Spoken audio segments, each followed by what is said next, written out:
We could say that you are thinking the same thoughts, performing the same actions, that create the same experiences, that produce the same emotions, but secretly expecting something to change in your life.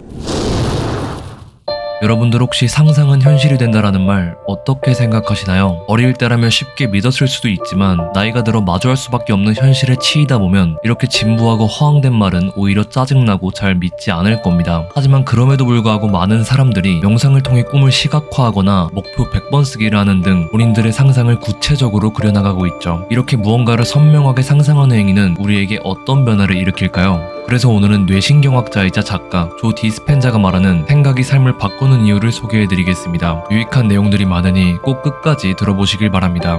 Good evening. I want you to turn to the person next to you. I want you to look him in the eye and introduce yourself as a genius. Let's begin.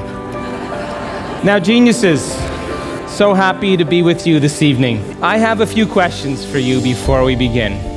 How many people in this audience actually believe in the idea that the way you think has some effect on your life?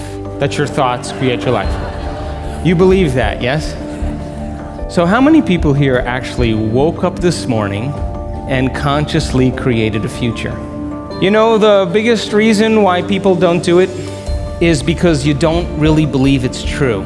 You see, if you knew on a gut level that it was absolutely true, would you ever miss a day? So your brain, according to neuroscience, is organized to reflect everything you know in your life. Your brain is a record of your environment. It's a record, an artifact of your past. So if you believe this, then does your environment control your thinking, or does your thinking control your environment? So if you wake up in the morning and you get out of bed on the same exact side as you did the day before, you shut the alarm clock off with the same finger, you slip into your favorite slippers, you shuffle into the bathroom and you use the toilet like you always do, then you walk over to the mirror and you look at yourself to remember who you are, then you get into the shower and you wash yourself in the same routine way, then you groom yourself to look like everybody expects you to look, then you go downstairs and you drink coffee out of your favorite mug, then you drive to work the same way as you did the day before, you see the same people that push the same emotional buttons. You do the exact thing that you know how to do and you memorize and can do so well that you're an expert at. Then you hurry up and rush home so you can hurry up and check your emails and go to bed so you can hurry up and do it all over again. Now, here's my question. Did your brain change at all that day? We could say that you were thinking the same thoughts, performing the same actions, that create the same experiences, that produce the same emotions, but secretly expecting something to change in your life. So then, as the environment turns on different circuits in your brain, you begin to think equal to your environment. As you see the same people and go to the same places and do the same things at the same time, it's the external environment that's turning on different circuits in your brain, causing you to think equal to everything that you know. And as long as you think equal to everything that's familiar or known to you, what do you keep creating more of? Same life. Now, the quantum law is still applying to you. You're just thinking equal to everything that you know, and you keep creating more of the same. To change, truly change, is to think greater than your environment. And every great person in history knew this. Whether it was William Wallace or Mahatma Gandhi or Martin Luther King or Queen Elizabeth I or Joan of Arc, they all had a vision. They all had an idea. Couldn't see it, couldn't smell it, couldn't taste it, couldn't feel it, but it was alive in their mind. It was so alive in their mind that they began to live as if that reality was actually happening now. So can you believe in a future that you can't see or experience with your senses yet, but you've thought about enough times in your mind that your brain is literally changed to look like the event has already happened? Neuroscience says it's absolutely possible. Now, your personality creates your personal reality. That's it. And your personality is made up of how you think, how you act, and how you feel. So the present personality who's sitting here today, you, has created the present personal reality called your life. Would you also agree then, if you wanted to create a new personal reality, that on a fundamental level you would have to change the thoughts that you are thinking, the behaviors and habits that you're demonstrating, and the emotions that you've memorized that's become part of your identity? And most people try to create a new personal reality as the same personality, and it never works. We have to become somebody else. So then, as you keep thinking the same thoughts, performing the same actions, and living by the same experiences that produce the same emotions, there's a principle in neuroscience that says nerve cells that fire together wire together. And if you keep repeating the same states of mind and body over and over again, your brain begins to fire in the same sequences, in the same patterns and same combinations. And whenever you make your brain work in a certain way, that's called mind. Mind is the brain in action. So as you remind yourself every day who you think you are, you're causing your brain to fire in the exact same ways. And as they fire and wire in the same patterns over time, the brain moves into a very finite signature, and that's called your personality. Now, that box in your brain isn't literally a box, but it's the most commonly wired, neurologically fired programs that run redundantly because we keep doing the same things over and over again. To change your mind, then, is to make the brain work in new sequences and new patterns and new combinations, to begin to make the brain work differently. And the one ingredient that allows us to do that is knowledge or information. Because every time you learn something new, you make a new connection in your brain. That's what learning is. Learning is forging new connections.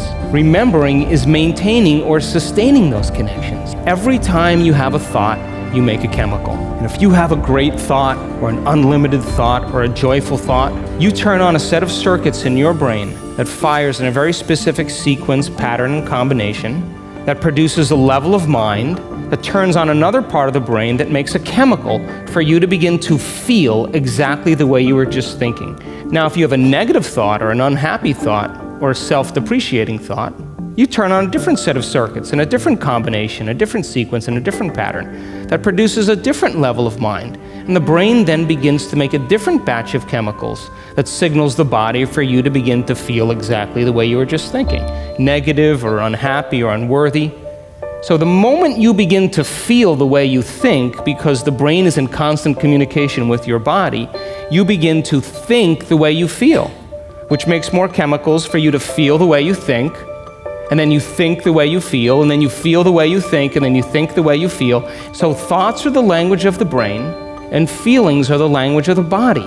And as people get caught in this cycle of thinking and feeling and feeling and thinking, over time, they condition their body to memorize that emotion as well as the conscious mind.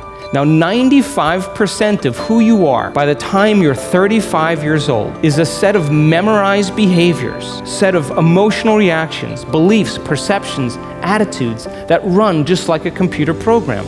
So 5% of your conscious mind begins to work against 95% of what you've memorized. So the person wants to think positively, but they're feeling negatively. They want to create their dream board, and put up their future life, but they feel unworthy. That's mind and body in opposition. We have to recondition the body to a new mind. Now, most people wait for what?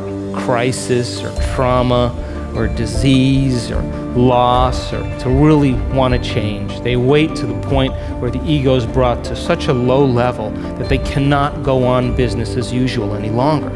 That's when we begin to look at how we're thinking or what we believe or how we act or our attitude or what emotions we're living by. We can learn and change in a state of pain and suffering, which tends to be the human model, or we can learn and change in a state of joy and inspiration.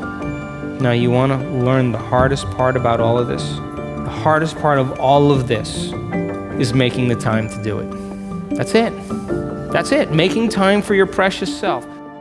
오늘은 뇌신경학자이자 작가 조 디스펜자가 말하는 생각이 삶을 바꾸는 이유를 소개해드렸습니다. 과거에 조 디스펜자는 23살 때 사이클 경기 도중 차에 치여서 척추가 부러지는 사고를 겪었다고 합니다. 이때 보통 척추에 철심을 꽂는 수술을 받고 재활을 통해 몸을 회복하지만 조는 이러한 수술을 마다했다고 해요. 수술이 아닌 생각을 통해 완전하게 치유된 척추를 상상하고 이를 계속해서 반복했다고 합니다. 결과적으로 조는 약 12주 만에 걷게 됐다고 해요. 이후 조는 인간의 마음과 육체를 다스리는 키 피가 뇌에 있다는 사실을 깨달았죠. 예시가 좀 극단적이지만 생각이 우리 몸에 지대한 영향을 끼치는 건 사실입니다. 몸뿐만 아니라 앞으로 생길 미래를 창조하는 것도 사실이죠. 모든 결과물의 초석은 생각이고 이러한 생각은 여러분들이 직접 하는 겁니다. 위대한 생각을 할수록 위대한 결과가 나타나고 썩어 빠진 생각을 한다면 썩어버린 결과물이 나타날 겁니다. 모든 것은 생각에서 비롯됩니다. 그래서 결과적으로 본인이 변하려면 생각부터 변해야 한다는 걸 잊지 마시길 바랍니다. 그리고 생각이 변하려면 시간을 내서 행동해야 한다는 것을 더더욱 잊지 마시길 바랍니다.